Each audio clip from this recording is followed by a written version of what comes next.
నమస్తే రమగారు. నమస్తే రమగారు ఏదైనా మంచి కథ చెప్తారా? ఒక ఊళ్ళో ఒక గోపయ్య అని ఒక కుర్రాడు ఉన్నాడు. ఒక అవ్వ వాడు. ఈ పిల్లవాడు కొంచెం అమాయకుడు, అంటే మెతకవాడు. నిలదీసి అడగడం, ఏదైనా తేడా వస్తే తన్నడానికి రావడం అలాంటి వ్యవహారాలు లేవు. పల్లెటూళ్ళల్లో కుర్రకారు సాధారణంగా నిలదీసి అడుగుతారు, అంటే టెంపరీగా ఉంటారు ఉండేవాళ్ళు పాత రోజులు. ఇప్పుడు ఎట్టా ఉన్నారో తెలియదు మనకి. ఏదైనా తేడా వస్తే నువ్వు నిన్న అట్లానో ఇవాళ ఇట్లా అంటున్నావు అదేంటిదే అలా మాట్లాడగలరు, నిలబడతారు వాళ్ళ కోసం వాళ్ళు. వీడికి అంత నిలబడ్డానికి రాదు, స్టాండ్ తీసుకోవడం రాదు, కొంచెం మెతకవాడనమాట. అవతల వాళ్ళు గద్ది ఇచ్చారనుకో ఏమో లేని ఊరుకుంటాడు బిక్కమొహం వేసుకుని. అవ్వకి జాలిగా ఉండేది, అయ్యో వీడు రేపొద్దున ఎట్లా బతుకుతాడు అమ్మ నాన్న లేనివాడు అని జాలిగా పిల్లవాడిని కాచి కాపాడేది. అయితే ఏమైంది, ఆవిడకి అంత్యకాలం సమీపించేసరికి ఆవిడ ఏమందంటే, ఒరే నాయన ఎప్పటి నుంచో మీ నాన్న పోకముందు నుంచి కడుపు కట్టుకుని కూడబెట్టాను, అటక మీద జాడీలో 5,000 రూపాయలు ఉన్నాయి, ఈ ఊళ్ళో నువ్వు బతకలేవు, నీ మెతకతనం వీళ్ళందరికీ తెలుసు, నిన్ను బతకనీరు, డబ్బులు లాగేస్తారు, పక్కనున్న పట్టణానికి వెళ్ళిపో, నువ్వు చక్కగా గేదెలని పోషణ అది బాగా చేయగలవు, మనకు పద్ధతి కూడా ఉంది, ఓ 10 గేదెలు కొనుక్కొని హాయిగా పాల వ్యాపారం పెట్టుకో, చక్కగా వ్యాపారం బాగుంటుంది, కొత్త చోటు కాబట్టి నీ మెతకతనం అంత తొందరగా బయటపడదు, ఆ వాటికి నువ్వు స్థిరపడిపోతావు. అదేలే, ఎవరన్నా చుట్టుపక్కల ఇళ్ళ వాళ్ళతో మాట మంచితనంగా ఉన్నావంటే వాళ్ళు నీకు సపోర్ట్ చేస్తారు అని చెప్పింది. పిల్లవాడు ఈ గోపయ్య కూడా సరేనన్నాడు. కొద్ది రోజులు గడిచాక ఎప్పుడో అవ్వ నిద్దట్లోనే వెళ్ళిపోయింది. పిల్లాడు 4 చూసుకున్నాడు, చుట్టుపక్కల వాళ్ళందరూ చేరారు. మరి ఒంటరి పిల్లాడు కదా, సరే ఆవిడని సాగనంపారు. చుట్టాల పక్కల ఎవరో వచ్చి 10 రోజులు ఉండి వీడికి ఏదో కాచిపోసారు, అయిపోయింది. అంతా అయ్యాక పిల్లాడు ఏం చేశాడు, ఒకరోజు అటకెక్కి చూస్తే జాడీలో 5,000 రూపాయలు ఉన్నాయి. సరే అవ్వ చెప్పిన మాట నిజమేను, మెల్లిగా ఈ ఊళ్ళో నుంచి కదులుదాము అని చెప్పి ఏమనుకున్నాడు, ముందు పక్క ఊరు వెళ్ళటం, గేదెలు కొనుక్కోవటం అవన్నీ ఆలోచించుకున్నాడు. ఈ ఊళ్ళో ఒక శెట్టిగారు ఉన్నారు, ఆయన మహా గట్టివాడు, కొంచెం పీనాసివాడు అన్న పేరు కూడా ఉంది. అవ్వ ఎప్పుడైనా ఆయన దగ్గరికి చేయబదులకు వెళ్ళటం, తర్వాత ఏమో ఏదైనా దాచిపెట్టాలంటే ఊరు వెళ్తున్నాను ఇగో ఈ డబ్బులు నీ దగ్గర ఉంచుకొని ఈయన దగ్గర ఏదైనా బంగారపు వస్తువు దాపెట్టడం వాడికి తెలుసు. చిన్న చితగా వెండి బంగారం ఉన్నాయి వీళ్ళ దగ్గర, అవన్నీ ఆస్తి కింద ఉంటాయి కదా. అదే సరే ఈ అబ్బాయి ఏం చేశాడు, పట్నం వెళ్ళి ముందు ఒక ఇల్లు చూసుకోవాలి, ఏదైనా ఖాళీ స్థలం కావాలి, గొడ్లు పెట్టాలంటే ఖాళీ స్థలము గొడ్ల సావిడి కావాలిగా. అందుకని ఏమనుకున్నాడు, శెట్టిగారి దగ్గరికి 5,000 చేత్తో పుచ్చుకొచ్చాడు, చిన్న మూటలా కట్టి పట్టుకొచ్చి, ఏమంటే శెట్టిగారు నేను పక్కనున్న రామాపురం పెద్దపట్నానికి వెళ్తున్నాను, మరి ఇల్లు అది చూసుకుంటా, అక్కడ గొడ్లు పెట్టుకోమంది మా నాయనమ్మ, అవ్వ అక్కడ చెప్పింది, నేను అక్కడన్నీ ఇల్లు అక్కలు ఏర్పాటు చేసుకుని ఎవరన్నా మారుబేరగాళ్ళని వాళ్ళని చూసుకుని వస్తా, ఈ 5,000 మీ దగ్గర పెట్టండి కాస్త అని చెప్పి సరిగ్గా అదే సమయానికి ఆ శెట్టిగారి ఇంట్లో ఏమైంది, శెట్టిగారి భార్య వాళ్ళ మా అమ్మ ఇక్కడికి రాబోతోంది, ఆవిడ రామేశ్వరం ప్రయాణం అయింది. వాళ్ళ అమ్మ శెట్టిగారి అత్తగారు దారైపోతూ వీళ్ళ ఊరు దారిలో ఉంది, వచ్చి ఇక్కడ ఒక రోజు ఉండి కూతురు దగ్గర ఆ పైన యాత్రలకి వెళ్తుంది. మా అమ్మ రాకరాకొస్తోంది, 3 ఏళ్ళయింది వచ్చి, ఒక చీర కొనుక్కురండి మా అమ్మకి అంటుంటే ఈయనంటాడు, ఆ దారిపోయే వాళ్ళందరికీ దారిని పోతూ వస్తుంటే ఆవిడకు చీరలు ఎక్కడ పెడతాం, చీరలో సార్లో నేను పెట్టనన్నాడు. ఆవిడ మా అమ్మ దారిపోయేది ఎందుకయింది, మా అమ్మ కదా పెళ్ళై 10 ఏళ్ళు అయితే ఎన్నిసార్లు జరిపింది, మనకి పండగ పబ్బాలు జరిపింది, 3 సార్లు బట్టలు పెట్టింది, రాక ఈ ఊరు వచ్చి ఒక నిద్ర చేస్తే చీరన్నా పెట్టద్దు పెద్దదానికి అంతేగా అని పెళ్ళామంటోంది. ఈయనేమో నేను అట్ట పెట్టనన్నాడు. ఈ లోపల ఏమైంది, వాళ్ళిద్దరూ మాట్లాడుకుంటుండగానే వీడు వెళ్ళాడు, మనవాడు గోపయ్య. ఈ వాక్యాలు చెప్పడానికి లోపలే ఏమైంది, ఈ పెళ్ళామేమో ఈవిడ సనిగేస్తోంది, సనుగుతుంటే ఏమన్నాడు, ఆ తర్వాత చీరల సంగతి పొయ్యి మీద కూర మాడుతోంది, పోయి చూసుకో అని కేకేశాడు. ఈ అబ్బాయి అక్కడే ఉన్నాడు, పొయ్యి మీద కూర మాడేటప్పుడు. ఆవిడ లోపలికి వెళ్ళింది, పొయ్యి మీద కూర ఏదో సవరిచ్చింది. ఈ లోపల ఈ గోపయ్య ఆవిడ లోపలికి వెళ్ళిన సందర్భంలో 5,000 రూపాయల వాక్యాలు ఈయనకి చెప్పి 5,000 ఈయన చేతిలో పెట్టాడు. చేతిలో పెట్టేసరికల్లా ఈయన ఏం చేశాడు, అటగేలే ఏముంది, దిక్కులేని వాళ్ళకి ఏదో ఒక సహాయం చేయాలి, మీ అవ్వలేదు, పేదసాదాకి సాయం చేయడానికే కదా మనిషి అన్నవాడు ఉండేది అన్నాడు. అనేసరికి లోపల పెళ్ళాం, ఇట్లా దిక్కుమాల వాళ్ళందరికీ సహాయం చేస్తాడు, సొంత అత్తగారు పెద్దది రామేశ్వరం యాత్రలకు వెళ్తూ మన ఇంటికి వస్తే ఓ చీర పెట్టడానికి ఏడుస్తాడు చచ్చినాడు అని తిట్టుకుంటూ ఏం చేసింది, కింద నుంచి ఒక కొండ ఏదో ఎత్తి పైన పెడుతోంది. ఎప్పుడైతే ఆవిడకి ఊహ వచ్చిందో ఆ కొండ ఎత్తి గోడకేసి కొట్టింది. కొట్టేసరికల్లా ఆ ఈ శెట్టి గారిది ఆ వంట చేసుకునేటిది ఒక పాక ఈ గోడకి నిండా నీళ్లు కుండ తగిలేసరికల్లా అది ఇలా వజవజలాడినట్టు కదిలిపోయింది. ఆ గోడను ఆనుకుని వాకిలి నడవ ఉంది. ఎప్పుడైతే ఈ గోడ కదిలిందో కుర్రాడు కంగారు పడి, గోపాయి ఏంటండి భూకంపం వచ్చినట్టు అదిరిపోతోంది, ఇట్లా అదిరిపోతుంది ఏంటండి అన్నాడు. అనగానే శెట్టి గారు చెప్పాడు, ఆ భూకంపాలు వస్తున్నాయో ఇవాళ రేపు ఈ పూట భూకంపం వచ్చింది అన్నాడు. కుర్రాడు ఏం గుర్తు పెట్టుకున్నాడు, భూకంపం వచ్చిన రోజు శెట్టి గారికి డబ్బు ఇచ్చానని పెట్టుకున్నాడు. సరే వెళ్ళొస్తానండి అంటే క్షేమంగా వెళ్ళి లాభంగారా, మెల్లిగా నిదానంగా చూసుకునిరా, 4 చూసుకున్నాకరా, నీ డబ్బులు ఎక్కడికి పోవు, నేను ఇస్తానన్నాడు. అనేసి పంపించేసాడు. ఈ గోపయ్య పక్కనున్న పట్టణానికి వెళ్ళాడు. వెళ్ళి ఇల్లు వాకిళ్ళు వెతికాడు. అద్దెకి ఇవ్వబడను అని చెప్పిన అన్ని ఇళ్ళు చూడగా ఏవీ కుదరల. బాగా చీకటి పడే వేళకి చుట్టాలింటికి పోయి పడుకున్నాడు. 3, 4, 5, 6 రోజులు తిరిగాడు. తిరగగా ఒకరోజు ఊరికి పెడగా ఉన్న ఒక ఇండిపెండెంట్ ఇల్లు ఈ అబ్బాయికి కనపడింది. కొంచెం పెడగా ఉంది, దాని పక్కన పెద్ద ఖాళీ స్థలం కూడా ఉంది. ఉంటేనే ఈ అబ్బాయి పోయి వాళ్ళ ఇంటో అడిగాడు, ఏమండి అద్దెకిస్తారా ఏమిటి అంటే, సరే ఎవరు ఏమిటి కనుక్కుని, ఎవరు లేరండి, గేదెల వ్యాపారం పెడదాం అనుకుంటున్నా, ఈ పక్క ఖాళీ స్థలం కూడా ఇస్తానంటే నేను దిగుతానండి పక్క వాటాలు అన్నాడు. అదొక 3 గదుల వాట. ఆయన కూడా ఏం ఊరు ఏమిటి సేమ్ కులం అవి తెలుసుకున్నాడు. కుర్రాడు బుద్ధిమంతుడిగా ఉన్నాడని భావించి, దానిదేముంది నాయన, తప్పకుండా మాకు పక్కన గొడ్డు గోదండి మనుషులు సందడిగా ఉంటే బాగుంటుంది, ఇదేమో ఊరికి పెడగా ఉంది, అది ఎవరు వచ్చేవాళ్ళు లేరనుకుంటూ ఉంటాం.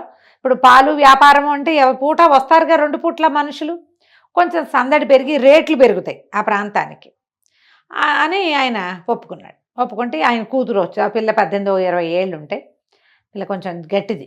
ఆ అమ్మాయి ఏమంది, సరే కబుర్లకేముంది, అద్దె మాత్రం 100 రూపాయల నెలకి, గొడవలకు దిక్కకూడదు అని గట్టిగా చెప్పింది. పిల్ల చూస్తే చక్కగా ఉంది. సరే అన్నీ ఒప్పుకున్నాడు. ఒప్పుకున్నాక ఏమైంది, నేను ఊరు వెళ్ళండి, డబ్బులు అవి తీసుకుని మరి సామాన్లు అవి సర్దుకుని వస్తానండి, కొంచెం వాట కడిగించి పెట్టండి అని చెప్పి వచ్చేసాడు. ఇంటికి వచ్చి మర్నాడు ఇక్కడ సామాన్లు అవి ఇవి సర్దుకుని రేపొద్దున ఊరు వెళ్తాననగా ఇవాళ శెట్టి గారి ఇంటికి వెళ్ళాడు. శెట్టి గారు నమస్కారం అండి, మా రామాపురంలో అన్నీ ఏర్పాటు చేసుకొచ్చాను, మరి గేదెల బేరగాళ్ళు కూడా దొరికారు, ఒక 8 గేదెలకు బేరమైందండి, మీరు డబ్బు ఇప్పిస్తే నేను వెళ్ళి పని చేసుకుంటానండి, రేపు వెళ్ళిపోతున్నానండి అన్నాడు. ఎంత కావాలో అని అడిగాడు ఆయన. ఎంత కావాలి ఏంటండి, నేను మీ దగ్గర పెట్టిన డబ్బు ఇచ్చేయండి అన్నాడు. నువ్వు నా దగ్గర ఏం పెట్టావు అన్నాడు ఆయన. అనేసరికి కుర్రాడు నిర్ఘాంతపోయాడు. అదేంటండి, 5,000 రూపాయలు మా అవ్వ అటక మీద జాడీలో పెట్టినవి నేను మీకు తెచ్చిస్తాను కాదు, ఫలానా రోజు నేను ఊరెళ్ళే రోజు, నేను రామాపురం వెళ్ళేటప్పుడు మీ ఇంటికేగా తొలిగా వచ్చాను అనేసరికి అలా ఆయన అన్నాడు, అవురవరా నా దగ్గర డబ్బులు పెట్టడం ఏమిటి, నువ్వు అవ్వమన్నాడు నాకు అంతే తెలుసు, రామాపురం వెళ్ళొస్తానని చెప్పావు అంతే, నువ్వు మా ఇంటికి రాలేదు, నాకు డబ్బులు ఇవ్వలేదు. కాదండి ఆ రోజు భూకంపం వచ్చిన రోజు అండి అన్నాడు. భూకంపం రావటం ఏమిటి అని ఆయన కేకలు పెట్టాడు. చుట్టుపక్కల అందరూ చేరారు. వీడు మెల్లిగా మాట్లాడుతున్నాడు. డబ్బులు తీసుకునే వాళ్ళు గట్టిగా ఎందుకు అరుస్తారు, డబ్బులు ఉన్నాయని అందరికీ తెలిసిపోతుంది, అదే కదా, ఇవ్వదలుచుకోని వాడు ఎంతైనా అరుస్తాడు అంతే. ఆయన పెద్ద పెద్ద కేకలు పెట్టాడు. చుట్టుపక్కల 5, 6 గురేళ్ల వాళ్ళు చేరారు. పల్లెటూళ్ళు ఏమిటి దగ్గరగా ఉంటాయి వీళ్ళు, ఏమిటి అన్నారు. వీడు చూడండి అవగారి మనవడు గోపయ్య భూకంపం వచ్చిన రోజు నాకు డబ్బు ఇచ్చానంటాడు, భూకంపం ఎక్కడొచ్చింది మన ఊళ్ళో అనేసరికి అందరూ కేకలేశారు. అదేమిట్రా అబ్బాయి మర్చిపోయినట్టు మాట్లాడుతూ, భూకంపం ఎప్పుడు వచ్చిందంటే, వచ్చిందండి ఆ రోజు భూకంపం అంటాడు. ఏం కలగన్నావో అని అందరూ ఎక్కిరిచ్చారు. మా అవ్వ 5,000 దాచిందని ప్రచారం చేయకూడదన్న ఇంగితం ఉంది కుర్రాడికి, కానీ ఇప్పుడు చెప్పక తప్పటల్లా ఏం చెయ్యాలో తెలియలే, ఎంత బతిమాలినా బామల్ని ఆయన ఒప్పుకోలే, నువ్వు నాకేం ఇవ్వలేదన్నాడు. అనేసరికి ఇక ఏం చేస్తాడు, ఏడుపు మొహంతో వెనక్కి తిరిగి వెళ్ళిపోయాడు. ఇంక ఇప్పుడు ఏం చేస్తాడు, పట్నం వెళ్ళి మళ్ళీ సాయంకాలం కాళ్ళు ఈడ్చుకుంటూ పట్టణానికి వెళ్ళాడు. వెళ్ళి వాళ్ళ ఇంట్లో చెప్పాడు. ఆ పెద్ద ఆయన, ఆ కూతురు పేరు తరంగిణి, నేను మోసపోయాను, ఆయనకి 5,000 ఇచ్చా, ఆయనేమో ఇవ్వలేదంటే ఇట్లాంటి పని చేశాడు, ఆ డబ్బులు ఏంటి, నేను ఈ గేదెలు ఎట్లా కొన్ను, మీకు ఇంటికి డబ్బెట్టా ఇస్తాను, 4,000 గేదెలకు ఖర్చు పెట్టుకుని ఒక 1,000 రూపాయలు పెట్టుకుని నేను ఇక్కడ బతకాలి కదా ఈ ఊళ్ళో, నా దగ్గర ఇంకేం లేదు, ఆయనేమో ఇట్లా చేశాడు, మా ఊళ్ళోనే మట్టి పీసుకునో పేడెత్తుకునో బతుకుతాను, ఇంకేం చేస్తాను, వెళ్ళొస్తానండి, మీ ఇల్లు అద్దెకి తీసుకోనని చెప్పడానికి వచ్చాను, మీరు నా కోసం చూస్తారు కదా పని మానుకొని అనేసరికల్లా అయ్యో ఆయన జాలి పడ్డాడు ఆ ఇంటి ఆయన. అయ్యో పాపం ఎంత కష్టం వచ్చింది అయ్యా, భలే మోసం చేశాడే వాడెవడో దుర్మార్గుడు, నిన్ను జాగ్రత్తగా బతుకునాయన అమాయకుడివి అన్నాడు. అనేసరికి అలా పిల్ల లోపల నుంచి మజ్జిగ తీసుకుని లోపల నుంచి వస్తూ, అదేమిటి నాన్న, దిక్కపోతే దిక్కపోయాడు, మన ఇంట్లో దిక్కపోయినా నష్టం లేదు, కానీ ఇతను పోగొట్టుకున్న డబ్బు మాత్రం ఇప్పించాలి కదా, అతను అమాయకుడు పోగొట్టుకున్నాడు, మనం తెలివి వాళ్ళం కదా అని ఒక ప్లాన్ చెప్తానని ఐడియా చెప్పింది. ఈ ఐడియా ప్రకారం మర్నాడు 2 రోజుల తర్వాత 1-2 రోజుల తర్వాత ఆ ఇంటాయన ఈ తరంగిణి వాళ్ళ నాన్న ఓ రేకు పెట్టె పుచ్చుకుని గోపయ్య వాళ్ళ ఊరు వెళ్ళాడు. వెళ్ళి ఈ శెట్టిగారింటికి వచ్చాడు. శెట్టిగారింటో దండం పెట్టాడు. అయ్యా, మరి మీరే కదండి శెట్టిగారు, నేను గోపయ్యకి కాబోయే మామగారినండి, వాళ్ళ అవ్వ ఉండగానే పిల్లని గోపయ్యకి ఇచ్చి సంబంధం కుదుర్చుకున్నాం, ఆవిడేమో మీ ఊరు రామాయణంలో పెళ్లి చేయాలని మాతో మాటిచ్చింది, ఆవిడ పోయింది కదా, ఏడాది లోపల పెళ్లి చేస్తే ఆవిడకి ఉత్తమ గతులు కలుగుతాయని నేను డబ్బు గిబ్బు అన్నీ సవరించుకుని వచ్చానండి. మీరు పెద్ద మనిషి, ఈ ఊళ్ళో మీరే చాలా పెద్ద మనిషి అని చాలాసార్లు అవ్వగారు చెప్పింది పెళ్లి మాటలకు వచ్చినప్పుడు. ఈ పెట్టెలో 60,000 ఉన్నాయండి, రేకు పెట్టె ఒకటి తెచ్చాడు, ఆ పెట్టెలో 60,000 ఉన్నాయి, పెట్టె మీ దగ్గర ఉంచండి, ఎందుకంటే నేను ఈ ఊరు వాడిని కాదు, ఇక్కడ ఏర్పాట్లు చేయాలి, వంట వాళ్ళని మాట్లాడుకోవాలి, పురోహితుడిని మాట్లాడాలి, సన్నాయి వాళ్ళని మాట్లాడాలి, 4 ఏర్పాటు చేసుకోవాలి కదా, రామాలయంలో చెప్పాలి, ఇవన్నీ ఉన్నాయి, ఈ డబ్బులు పుచ్చుకుని ఊరంతా నేను తిరగలేను, నాకు ఇక్కడ ఇంకో ఆనుపాను లేదు, మీరు మహానుభావులని చాలా పెద్ద మనిషి అని నేను విన్నాను, ఈ 60,000 రూపాయల పెట్టే మీ ఇంట్లో ఉంచండి, ఓకే, వీళ్ళు వెంబడి 1000 చొప్పున తీసుకుంటా అని చెప్పంగానే ఆయనకు సాహసం వచ్చేసింది.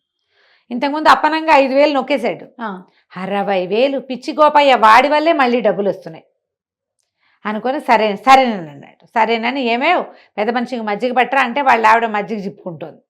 ఈ లోపల ఏమైంది, చటుక్కున గోపయ్య వచ్చాడు.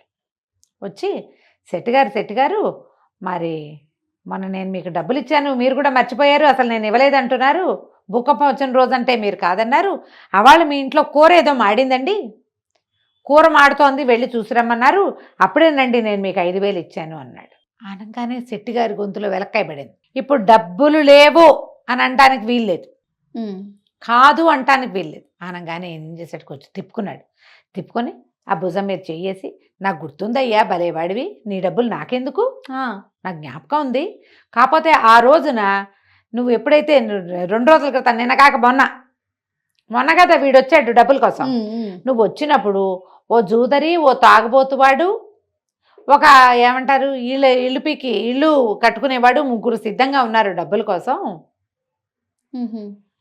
నీ డబ్బులు నా దగ్గర ఉన్నాయని తెలిస్తే నేను నీకు డబ్బులు ఇస్తే నేను వాళ్ళకేమి ఇవ్వటల్లా, వాళ్ళు నీ వెంట పడతారని నువ్వు డబ్బు పోగొట్టుకుంటావు, అమాయకుడివి, మీ అవ్వేమో నా చేతిలో పెట్టింది నిన్నని నేను అప్పుడు ఇవ్వలేదంతే, మళ్ళీ కబురు చేసి ఇద్దామనుకుంటున్నా, నేను ఏదో పనిలో పడ్డాను చూడు ఉండు అని వాడిని గోపయ్యను నుంచోబెట్టి అలా లోపలికి వెళ్ళి 5,000 పట్టుకొచ్చి ఇచ్చాడు. గోపయ్య లెక్క పెట్టుకున్నాడు, మూట కట్టుకోగానే మామగారు లేచి నుంచున్నాడు. అదే సంగతి, ఈ అబ్బాయి పెళ్ళి ఇప్పుడు వద్దండి అంటే ఏమిటో అనుకున్నాను, ఇంత మెతకవాడికి నేను పెళ్ళనివ్వనండి, అసలు పెళ్ళే క్యాన్సిల్, పెళ్ళి లేదు ఏం లేదు, ఇప్పుడు మొన్న మీరు డబ్బులు ఇవ్వకపోతే వీడు తిరగబడి మీ మీద పడి కొట్లాడలేదంటే ఏమిటి అర్థం, ఇంత మెతకాలుడు వద్దండి మాకు, అది పెళ్ళి లేదు ఏం లేదు, నేను వస్తానంటే అని పెట్టిపుచ్చుకుని వెళ్ళిపోయాడు. డబ్బులు పుచ్చుకుని గోపయ్య బయటకు వెళ్ళిపోయాడు, పెట్టిపుచ్చుకుని పెద్ద మనిషి బయటకు వెళ్ళిపోయాడు. 5,000 పోయి 60,000 పోయినాయి. అది ఆయన నోరు తెచ్చుకుని చూస్తూ ఉండిపోయాడు. వీళ్ళిద్దరూ అదే ఒకే దారిలో నడిచెళ్ళి గోపయ్య వాళ్ళ ఇంటికి వెళ్ళి కాస్త 4 సామాన్లు సర్దుకుని ఆ గోపయ్యకి సహాయం చేసి బరువుగా ఉన్న పెట్టి తీసుకెళ్తుంటే ఆయన దిగులుగా చూసేట, బెట్లో ఏం లేవు, మామూలు బట్టలు పెట్టుకొచ్చారు. పట్నం వెళ్ళిపోయారు. పట్నం వెళ్ళాక సరే ఆయన చాలా సంతోషించాడు గోపయ్య, మీ వల్ల నేను డబ్బులు తీసుకోగలిగాను, నాకు ఆ తెలివితేటలు లేవు, అన్యాయం అయిపోయేవాడిని అని చెప్పి ఆ గేదెలు అవి ఏర్పరచుకున్నాడు. ఆయన అన్నాడు, దానిదే ఉంది నాయన, మెతక వాళ్ళకి ఎప్పుడు పక్కన తెలివైన వాళ్ళు ఉండాలి, మెతకవాడు మెతకగా ఉండటంతో పాటుగా పక్కవాడి తెలివితేటలు ఒప్పుకోవాలి, నువ్వు ఒప్పుకున్నావు కాబట్టి ఈ పని అయింది, అంతేగా, మీకెందుకు అనలా నువ్వు అంటే రాకపోను, అలాగే నువ్వు జీవితాంతం మా సలహా సంప్రదింపు వింటానంటే లక్షణంగా మా పిల్లని పెళ్లి చేసుకో, గేదెల వ్యాపారం పెట్టు, మా అమ్మాయి పై ఎత్తున అన్నీ చూసుకుంటుంది, పని నువ్వు చేయి, పై ఎత్తున పాప చూసుకుంటుంది, హాయిగా ఇద్దరు చిలక గోరింకలాగా నాకంటుకుందే ఉంటారంటే సంతోషించాడు గోపయ్య. వాళ్ళ అవ్వ అన్నగా అనుకున్నట్టుగానే వీడు ఒక తెలివైన వాళ్ళ సాంగత్యంలో ఉండి హాయిగా ఉన్నాడు కథ కంచికి మనం ఇంటికి. చూడండి, తెలివితేటలు అందుకే ఎవరి సొత్తు కాదు. ఎవరి అంతే కదా. సొత్తు కాదు. మనం ఒకటి తెలుసుకోవాల్సింది ఏంటంటే మనతో పాటు తెలివైన వాళ్ళని ఉంచుకోవాలి చేయ. వాళ్ళతో మనకి మంచి ఫ్రెండ్షిప్ ఉండాలి. వాళ్ళు మన్నెత్తి మీద చేపెట్టేలాగా ఉండకూడదు. కాస్త జాగ్రత్త పడి మనకు అంత తెలివి లేదంటే తెలివిగా ఉన్న వాళ్ళతో ఫ్రెండ్షిప్ చేయి అది చక్కగా. నిజం రమ్మగారు, అప్పుడే కదా? మన అచీవ్మెంట్ అనేది ఇంకా 100% సక్సెస్ అవుతుంది అవును కదండి. అవును. రైట్ రమ్మగారు, నమస్తే. నమస్తే చేయ.